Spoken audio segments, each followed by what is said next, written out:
अकेले चादरी में अकेले माता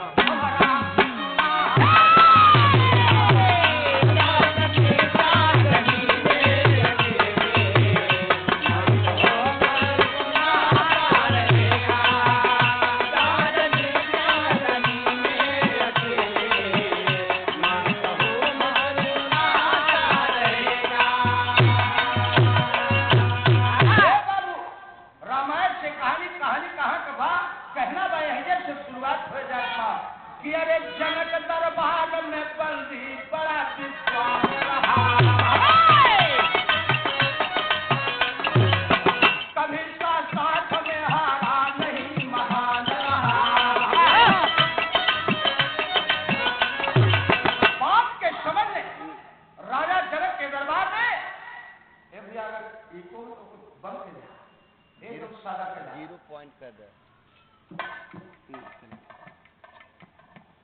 राजा जनक के दरबार में एक विद्वान जेकर नाम बंदी था। बंदी इतने बड़े विद्वान थे कि उनके सामने लोग शास्त्रार्थ करने नहीं जाते। कभी शास्त्रार्थ में हारा नहीं महान रहा, लगातार सर पर यही बंदी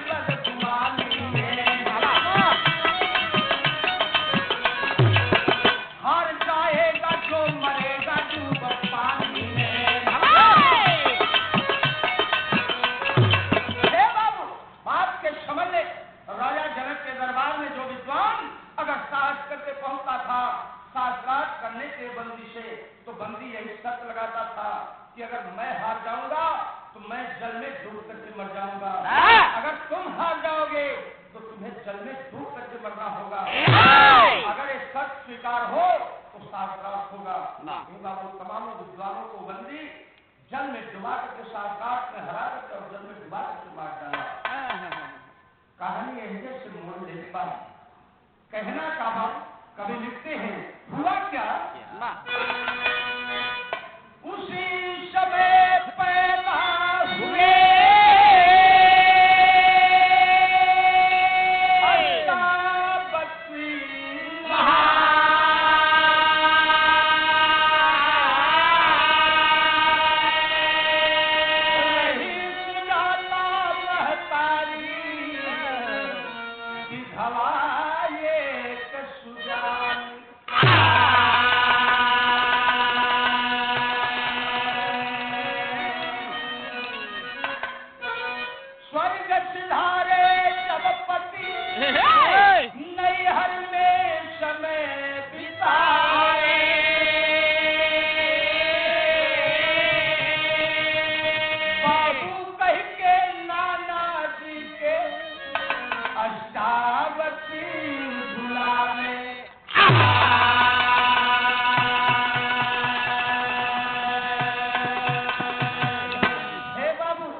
माई सुजाता अपने नैहर में राजी अष्टावक्र का लालन पालन करे लगी। जे समय माई सुजाता अपने बेटवा हुआ अष्टावक्र के आज कहे के तेल बेटवा के तेल अक्सर लगावे लगे दुलारे बैठ के गांव से औरतें बोली बोले कहे एक लाइन गीत लगना जब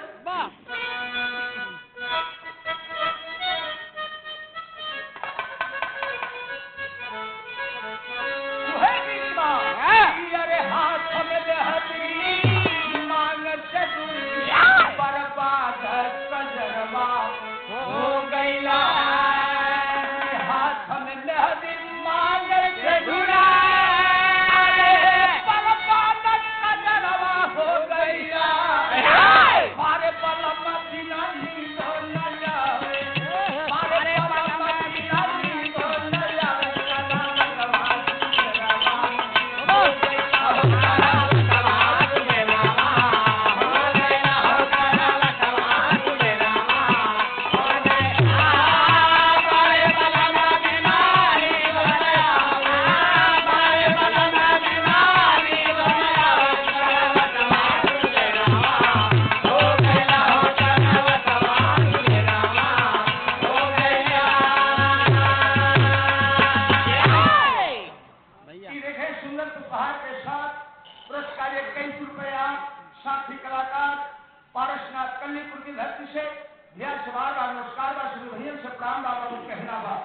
का गीत रहा, लेकिन विराह के अंदर लिखल गई मतारी सुजाता अपनी बेटवा के तेल अपन जब लगावे लगे, गांव पर औरतें बोली बोले का बोले कहे अरे कुछ कुछ वहाँ के तेल मले, कहे अरे कुछ कुछ वहाँ के तेल मले कभो सुधर बदनवा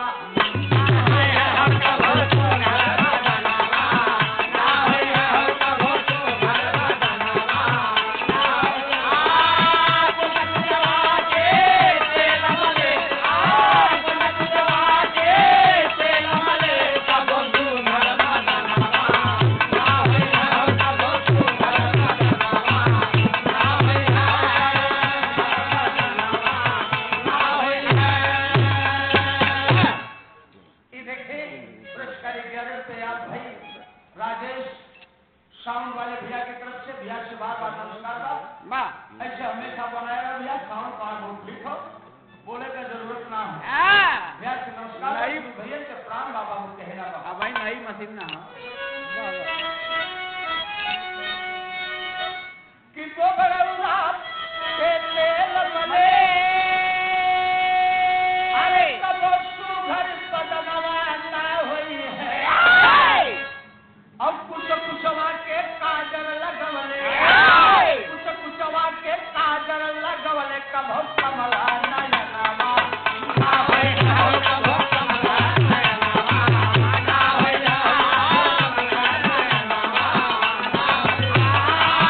कुछ कुछवा के काजल लगवले, कुछ कुछवा के काजल लगवले कभो कमला नयनवा ना होय कभो कमला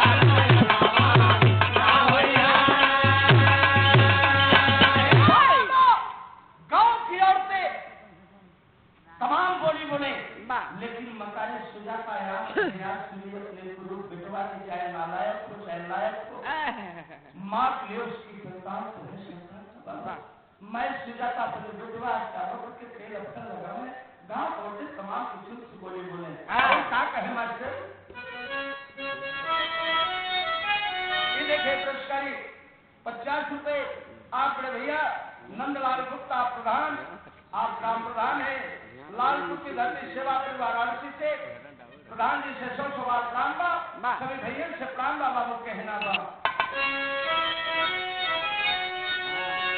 ज्ञान बतवले से गदहारे अरे बुद्धि का खजनवा ना होई है राम राम सुगना के रटवले राम राम सुगना के रटवले कबो हंस सुगनावा ना होई है कबो हंस सुगनावा ना होई है कबो हंस सुगनावा राम राम सुगना के रटवले राम राम सुगना के रटवले कबो हंस सुगनावा ना होई है कबो हंस सुगनावा ना होई मतारी अपने लाल के धीरे धीरे पाले लगी एक कहीं संतान जिसका नाम अस्तावत है आप पूरी शरीर आग के ढेकर टेढ़वा कभी रहा कि तेरी में भाग देते हैं जंगल प्रधान ये देखें सुंदर उपहार के साथ पुरस्कार 51 रुपए आप आदरणीय जंगल प्रधान खजूरी की धरती से प्रधान जी से 100 बार प्राण है रामचरित्र यादव। ये देखे पुरस्कार 51 रुपए साथ ही साथ रामचरित्र यादव बड़े भैया से 100 बार प्राण बा, पूरी जनता जनार्दन से 100 में प्राण बाबा को कहना बा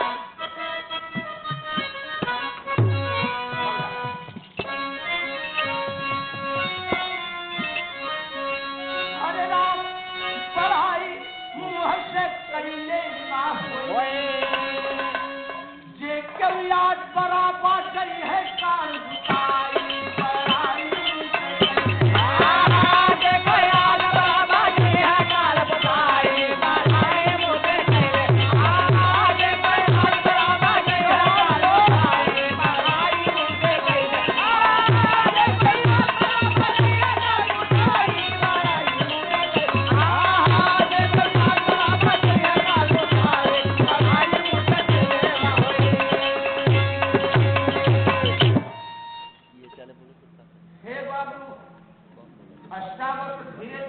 जाने लाए भैया है तो भैल का कि भैले ऐसा बसुतरा गौरी दिनवा सुनत जाने नाना दिहले उनका ज्ञान बुद्धि दिनों में भारी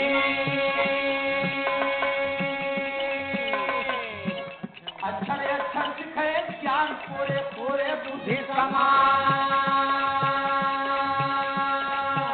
जवानी रही अक्षर सुजान लोबला करे मस्कारी अष्टावक्र के नाना जी बहुत बड़े विद्वान थे बाबू। जिस समय अष्टावक्र जाने लगा भैया धीरे धीरे वेद शास्त्रों की बात अध्ययन कराने लगे।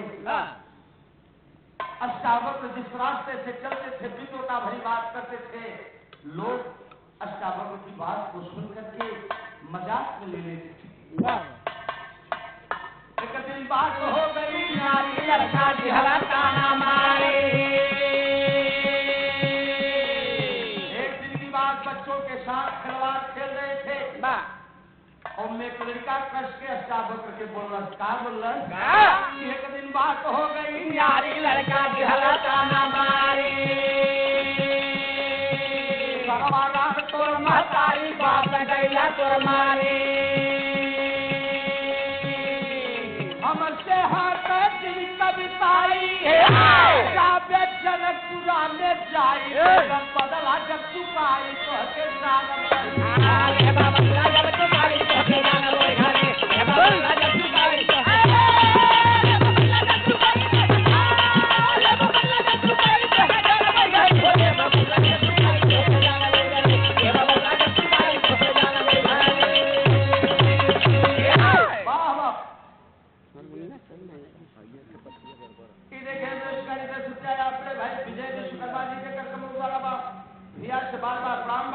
सभी भैया से प्राण बाबू कह रहा बा ए बाबू वो लड़का है ताना मरलस जहाँ भी गए अष्टावक्र विद्वता भरी बात करते थे। वो लड़का कलश है अरे यहाँ खिलवाड़ खिलाए हुए एक बात कर वेद पुराण की अगर बात तू क्या कर रहा है, अगर वेद पुराण की बात करनी है तो चले जाओ राजा जनक के दरबार में।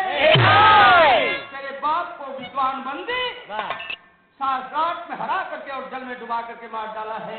चले जाओ बाप का बदला ले लो। सुनाता है हे बाबू कहाँ का खिलवाड़ कहाँ का अष्टावक्र की आंखों में आंसू आ गया। बच्चों के साथ खेल रहे थे, खेल छोड़ करके घरे पहुंच चला है। माई सुजाता बैठ डाली मतारी की कोरा में बैठ के अष्टावक्र पूछला ये साई बाबूजी कहाँ हुआ। माँ उस समय नाना जी की तरफ अपने पिताजी की तरफ इशारा करती है कि बेटा यह पहाड़ बाबू हुआ, यह पहाड़ माई हुआ, सब कुछ ये। अष्टावक्र कहते हैं नहीं माँ मुझे बताना होगा कि मेरे बाबूजी कहाँ हैं। उस समय माँ का वक्त की माँ सुजाता सोचने लगती है। अष्टावक्र कहते हैं माँ अगर जब तक तू नहीं बताएगी सही सही बात जब तक तू नहीं बताएगी कि तेरा लाल जल नहीं ग्रहण करेगा, अन्न खाना तो बहुत दूर है। मतारी जब इतनी बात सुनी है आंख में आंसू डबडबा गई बाबू। मैं रोए के बतावे लगी का बतौले तेरी एक पर आ गया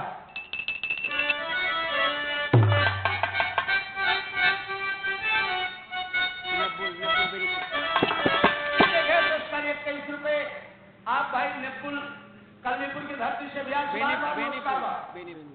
बेनीपुर की धरती से व्यास बार नमस्कार बा श्री भैया से प्राण बाबू कहना बा। मैं बतौली का बतौली एक लाइन गीत लगल मास्टर अरे रमैया तोरी दुल्हन रमैया तोरी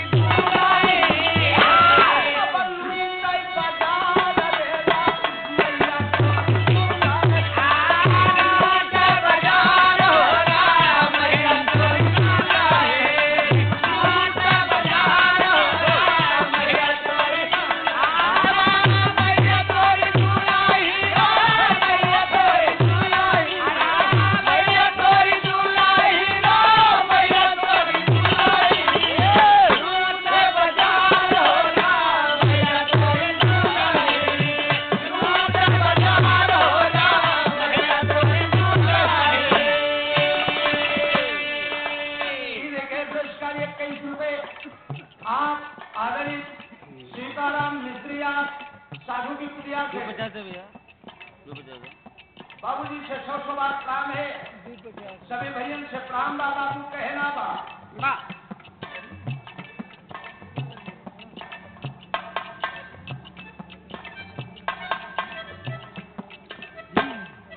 ये गीत के कबीर साहब बहुत जमाने के पहले गाए थे। भजन के रूप में ये दुनिया से चल गई ना।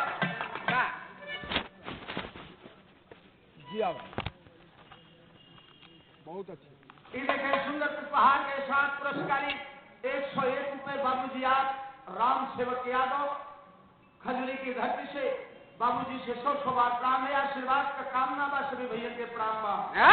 यही गीत में स्वामी जी के भजन स्वर्गीय रामदेव जी बोलत रहा। कैसे?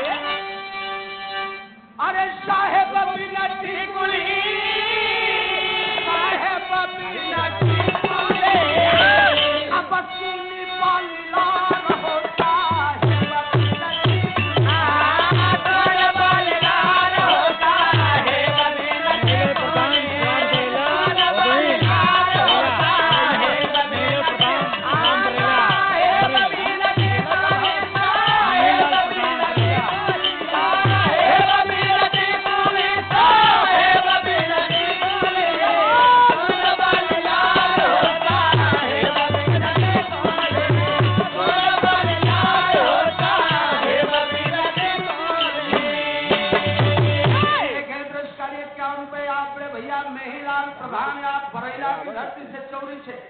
बड़े भैया से 100 बार प्राण बा भैया से प्राण बा बाबू कहना बा।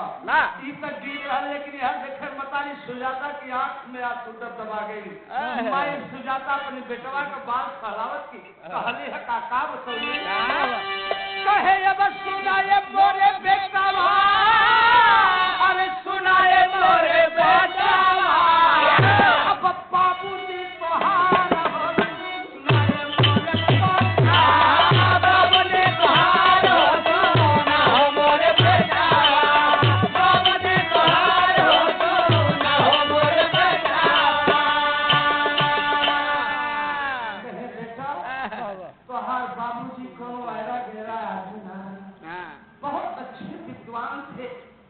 कहली का कहे एक तेरा जल कपूर में करे सरकार गैला हरे अइला नलवटी के गैला जनकपुर में मार हो नहीं मोरे बेटा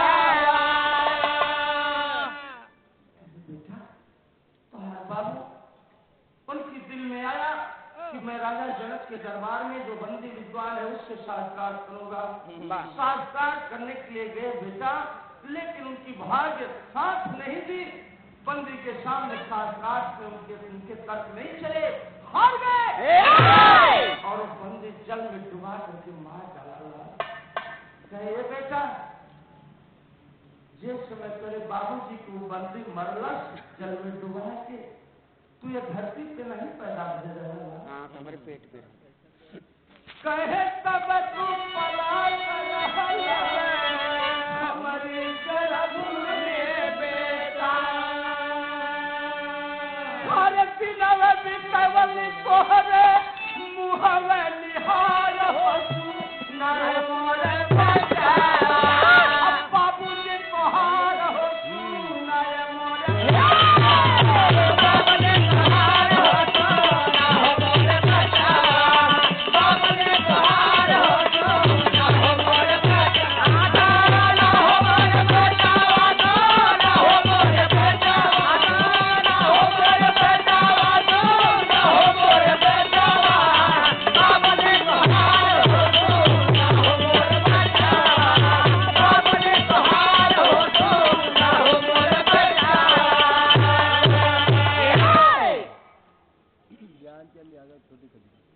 देखें पुरस्कारी 50 रुपए आपने भैया ज्ञान संध्या दो छोटी खजरी की धरती से बड़े भैया से 100 बार प्राण है।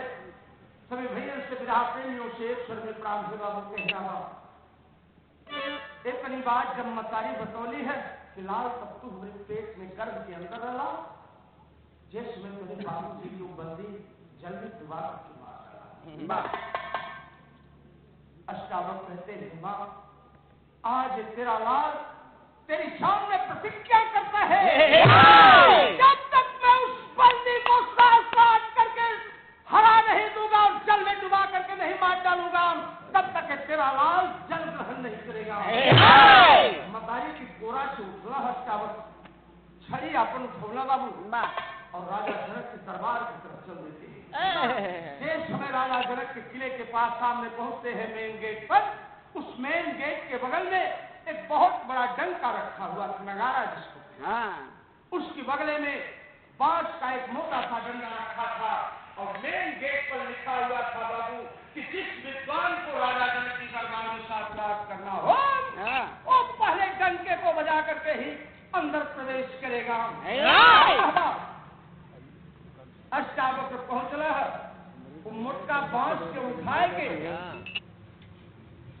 2-3 दाएं पीठ दहला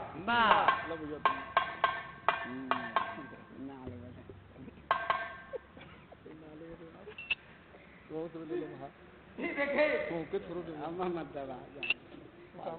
साथी कलाकार दोबारा पुरस्कार आज का सुंदर पुष्पहार के साथ पुरस्कार 51 रुपए हमको और 10-10 रुपया ढोलो मुझे मास्टर की आप कलीपुर से भाई साहब से बार बार नमस्कार बा। अरे आकाशवाणी दूरदर्शन बताओ जरूरी होगा। हाँ जरूरी। बाबा याद कर सको जीजा है ना। अरे हमने बड़े हाली चुप कराई। आकाशवाणी दूरदर्शन कलाकार आप भाई साहब के नमस्कार बा जो विजय संग्राम वाला अष्टावक्र जब डंका बजा देते हैं, 2 सिपाही दौड़ करके आते हैं, देख रहे कि छोटा सा बच्चा इस डंके को बजाया है। कहे लड़के तुझे मालूम नहीं है इस डंके का मतलब क्या है? अष्टावक्र कहते हैं मुझे मालूम है। इस डंके का यही मतलब है जिस विद्वान को राजा जनक के दरबार में साक्षात करना हो, वो इस डंके को बजा करके अंदर प्रवेश करे। कहते हैं बेटा जब इजाजत हुआ तो डंकवा काहे के बजा देला, काहे के तोहर मौत लड़ा गई बका। अष्टावक्र कहते हैं हाँ जी मैं मरने के लिए आया हूँ, ले चलो मुझे। सिपाही लोग न्याय से चल देते हैं बाबू। पहुंचला कहा जहाँ राजा जनक का दरबार लगा है, राजा जनक सिंहासन पे बैठे हैं, राजा जनक के दरबार में तमाम विद्वान बैठे हैं। जिस समय अष्टावक्र के लोग दिखा कि अरे यह डंका बजौले से डंका, वो समय लोग ठाका लगा करके राजा जनक के दरबार में विद्वान हंसने लगे। अष्टावक्र उन विद्वानों के ठाके पे नहीं आए बाबू, राजा जनक के सिंहासन के पास पहुंचते हैं जहां राजा जनक का सिंहासन लगा है। कहते हैं एक बात का कहवा,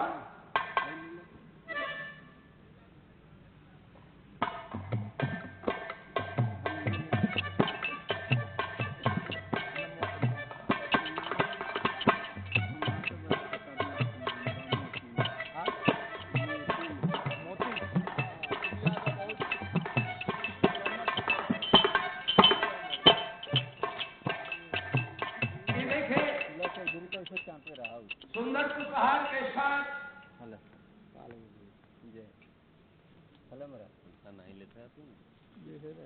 पूरी पार्टी के अमूल्य माया एक पुरस्कारी 25 रुपया हमके बा, पूरी टीम के पुरस्कार डाला मोतीलाल भैया के कर सभी भैया के प्राण बा बाबू कहना बा।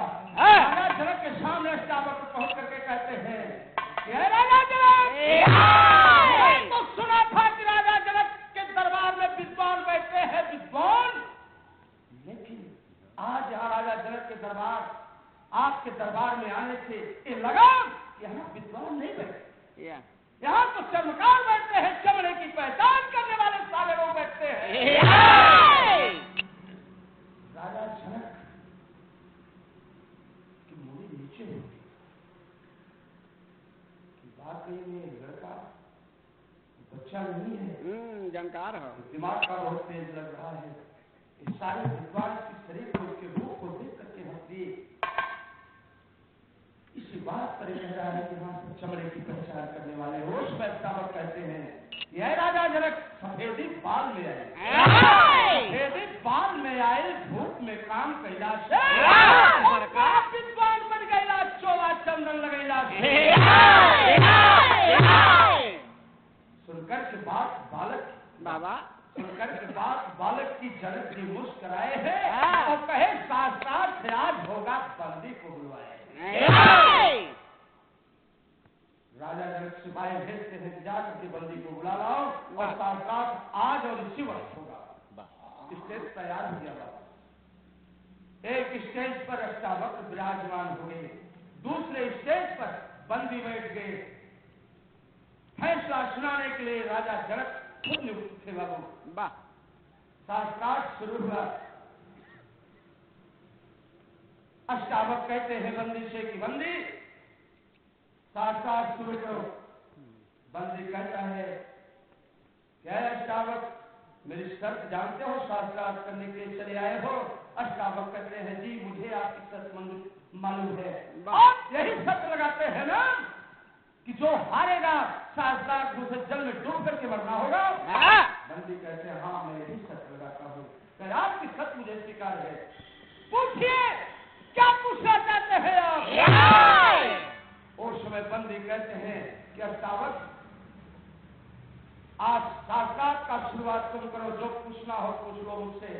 हे बाबू अष्टावक्र कहते हैं ठीक है, अगर मुझे पूछने की बात कह रहे हैं आप तो मैं राजा जनक से बात पूछता हूँ। जो निर्णय पे बैठे हैं कि राजा जनक ये बताइए, बंदी कर रहे हैं क्या मैं शुरुआत करूं? राजा जनक कहते हैं हाँ अष्टावक्र जी आप शुरुआत करिए। शुरुआत है शास्त्रार्थ का कहना बा।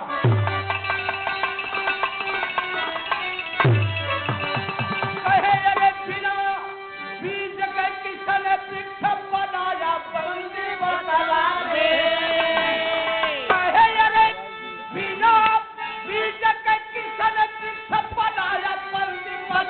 दे।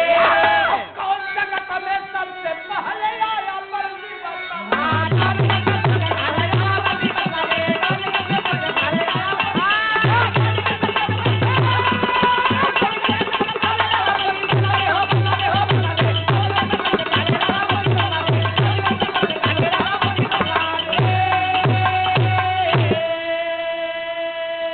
कहे बंदी मेरे तर्क को सुन लो। कहे बिना वृक्ष कहे बीज न होता और बिना बीज कहे वृक्ष हो। सुन के बाद तब गया है बंदी बीज हो। हार हो गई उत्तर देना पाया बंदी बतला दे। कौन जगत में सबसे पहले आया बंदी बतला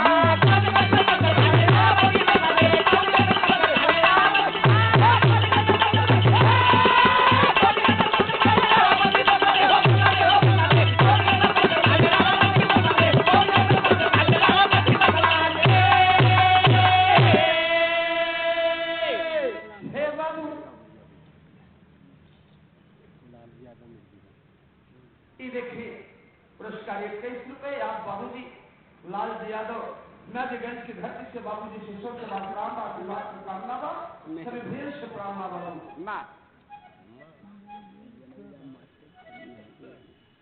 ये देखें पुरस्कार 51 रुपए। आप बड़े भैया सुंदर पुष्पहार के साथ जनई राम यादव खजूरी की धरती से बड़े भैया शिष्यों से प्राण है। पिताजी महेंद्र डॉक्टर है। महेंद्र डॉक्टर हाँ उनके पिताजी का अपना नाम है। हाँ तो नहीं बताया। हाँ वो नहीं। आप बड़े भैया डॉक्टर पेशे से है आप महेंद्र भैया शिष्यों से प्राण बा। चौधरी साहब खजूरी के चौधरी। अच्छा ये पुरस्कारी 51 से आप बाबूजी खजूरी के आप चौधरी हैं। बाबूजी से सौ प्राण आशीर्वाद का कामना वास्तव भैया के प्राण बाबा राजा जनक अष्टावक्र का तर्क सुनते हैं। बंदी की मुड़ी नीचे हुआ हूँ, बंदी कुछ बोल नहीं रहा है। अष्टावक्र जी कहते हैं कि बंदी, राजा जनक कहते हैं कि बंदी अष्टावक्र के प्रश्न का उत्तर दो।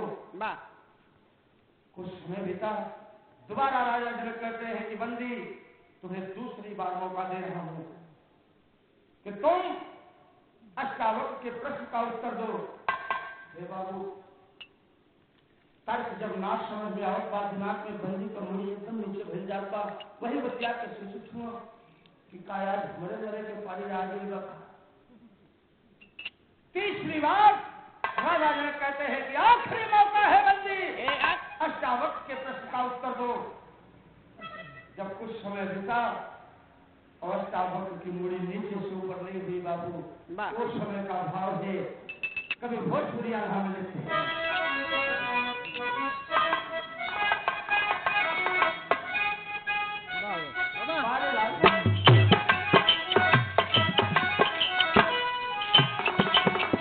कि कागज के फूला से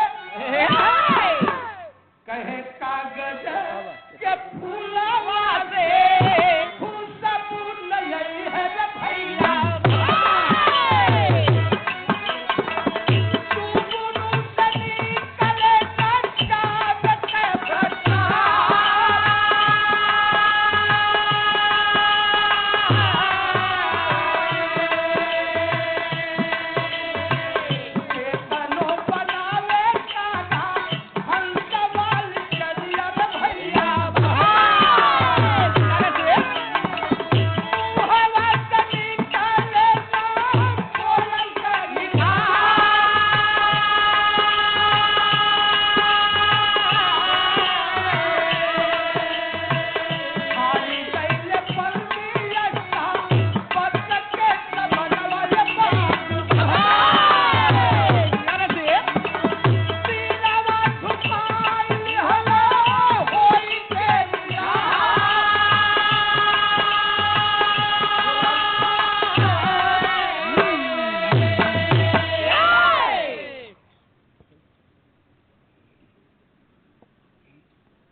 सुंदर कुशवाहा के साथ पुरस्कारी 101 रुपए आप बड़े भैया अमरदेव यादव खजूरी की धरती से बड़े भैया से 100 बार काम है। जनता जनार्दन से एक समय काम है। राजा जनक फैसला सुना देते हैं कि बंदी, आज अष्टावक्र के मुकाबले तेरी हार हो गई है और तुझे अपनी शर्त के मुताबिक जाकर के जल में समाप्त ले लेनी चाहिए। हे बाबू, तुलसी धरा की यही परिमाना, जो फराज को झरा, जो गराज को उताना है। कोई भी इंसान हो बाबू, वैसे लोग सोचते हैं कि मर जाऊं कोई परवाह नहीं है, लेकिन जब मौत नजदीक आती है, मौत दिखाई पड़ने लगती है, पर आदमी डरने लगता है। ले जाइए तो कलाकार ये देखे पुरस्कारी 51 रुपए आप बाबूजी भूमलाल, आप अपने जमाने के बिरहा के बड़े अच्छे कलाकार थे बाबूजी से 100 बार काम है। आशीर्वाद का काम ना अपने जनता जनार्दन से छोटे काम का कहना बाबू। जिस समय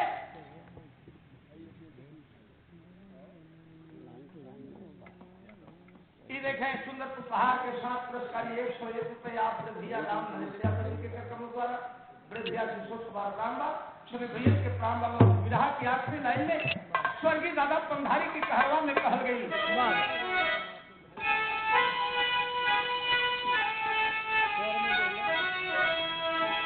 कहे अब दुनिया में कह के करती कल बात करूं हो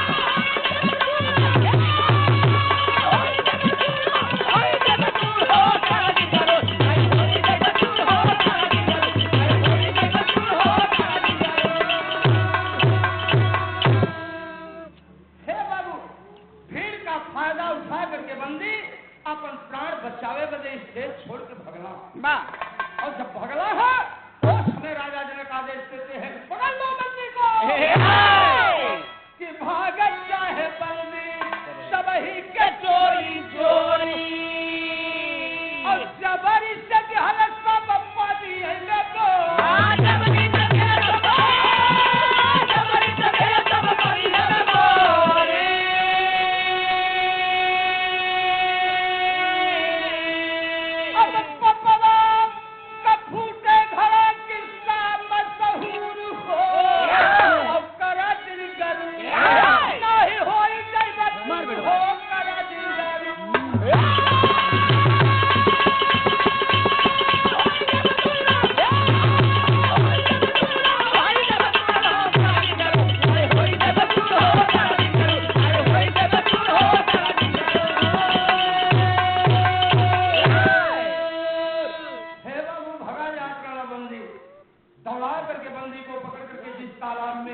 सारे विद्वानों को डुबा करके वो बंदी मार डाला था।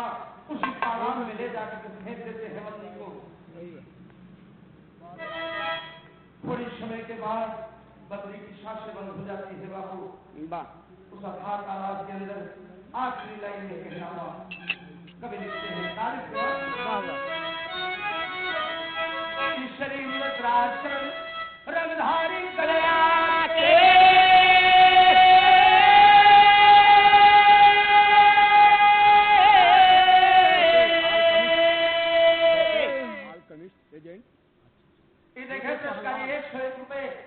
छोटे भैया आप आल कमिश्ट पहलवान भैया का पहलवान बाद में कह दिया पूरा के कल आल कमिश्ट एजेंट भैया छोटे पहलवान भैया की तरफ से पुरस्कार 101 रुपए।